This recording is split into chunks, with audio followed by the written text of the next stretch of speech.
Good morning. Today, I'm going to give the lecture on the remaining part of women entrepreneurship.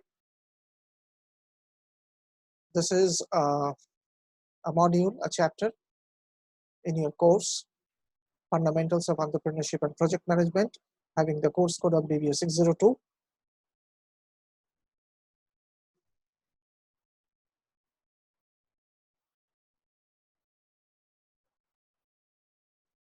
In the last class, we had covered this topic. We discussed about the different challenges faced by women entrepreneurs across the world. Now today, I'll be focusing on the scenario of the women entrepreneurship in India.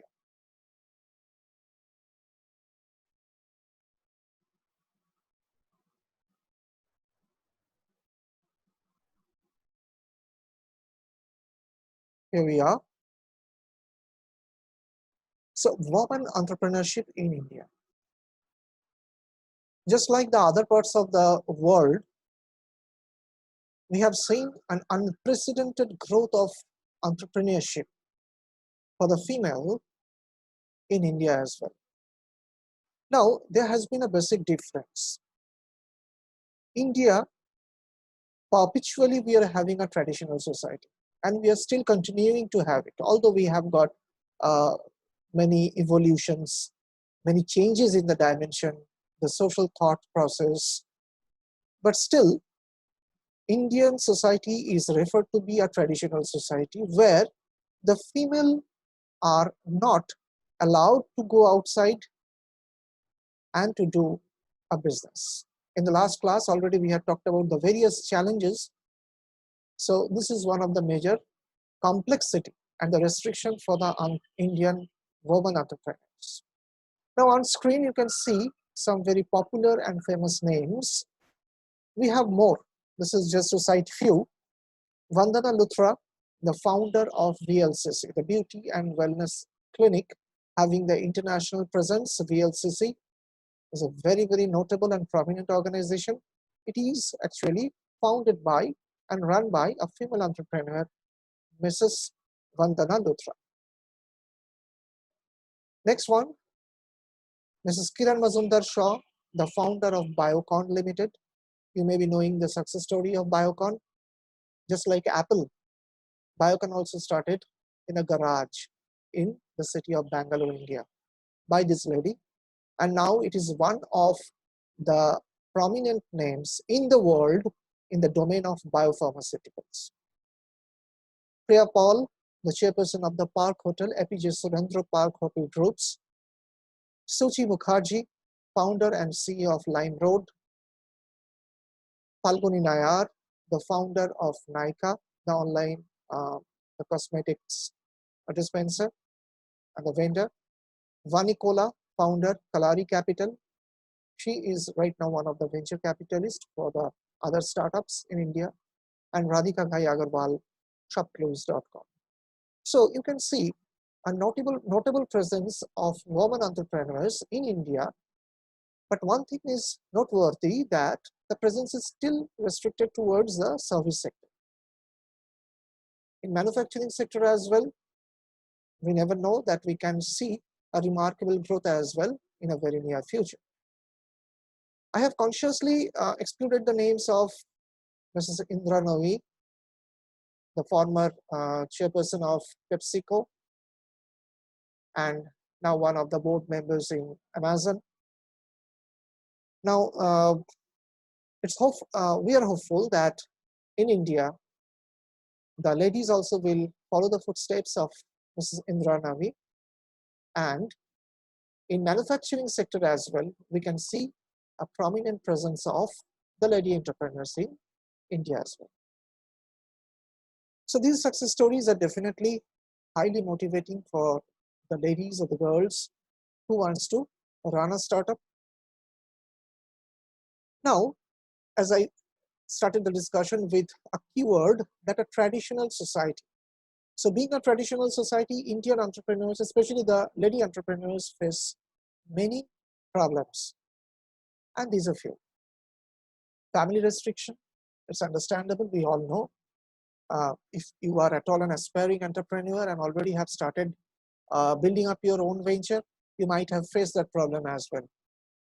Lack of finance. In the last class, we had discussed about the problem, the lack of finance, because in the traditional society, the problem goes, or the problem runs in such a fashion that uh, the males are perpetually holding the property. Now, and it's male dominated society, obviously, in India. Now, the moment you are going to a bank and you are trying to get some loan, so the bank will ask for the collaterals.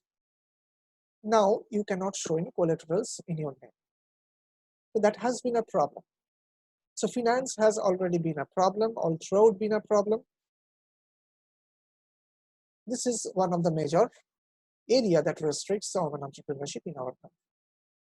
Lack of education, lack of education. Although the scenario is changing very fast, we are seeing that the girls or the ladies are really coming with the flying colors in hand in the educational sectors. They're no way standing behind their male counterparts. But still, if I take the society as a whole, because what I have been talking about is a mere segment. But if I am talking about the entire Indian society, maybe the lack of education has still been a huge problem. Role conflict. The ladies are playing basically, the working ladies are basically playing two roles. One, the professionals. Second one, the moment they are inside the houses, they are playing the homemaker's role. So the role conflict sometimes is a factor that is actually hindering the growth of Indian entrepreneurs, women entrepreneurs in India. Unfavorable environment. Understandable that the environment inside the family is not at all very suitable and favorable. Lots of barriers, lots of restrictions are being imposed on the girls, the ladies. The same thing is happening outside as well. There may be some law and order problem outside. The society is not at all cooperative with the female entrepreneurs. So these problems are actually happening. Lack of persistent nature. It may happen that whatever be that, maybe these other precipitating factors are actually leading the Indian female entrepreneurs not to be that consistent in their activities. We may see some spiking activities, and in a next cycle on a trend line, we can see there is a downfall. So that may happen because of these impediments, maybe already that we had already talked about. So that can contribute to the point number 6, that the lack of persistent nature. Lack of mental strength, although this point may be debatable, but it has been observed, evident that yes, compared to their male counterparts, apparently the female entrepreneurs are having less mental strength. But still, lots of research or behavioral research has to be conducted on that issues, and then we can conclude on that. But still, that can be considered to be a potential factor. It may not be established through the research, but still, it can be considered to be a potential factor of hindrance of the women entrepreneurship in India. Lack of information. Although we are living the age of the information technology, living in the age of the information technology, but still lack of information. Again, I would tell you, please do not consider the entire scenario of the women entrepreneurship in the country by just judging from the urban female population. We have a huge rural population. There is a huge scope for them to do the business, but they are failing to come forward. Maybe these are the reasons. And this is one of them, lack of information. Stiff competition.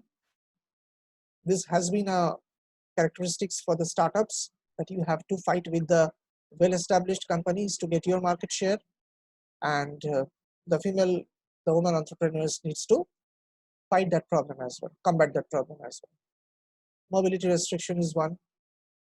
This has got the reference to the Point number 4, that is a role conflict. If you are playing the dual role, taking care of the entire family as well as working as an entrepreneur, whenever the business has got a need for you to move to another city, another location, be very frequent in traveling.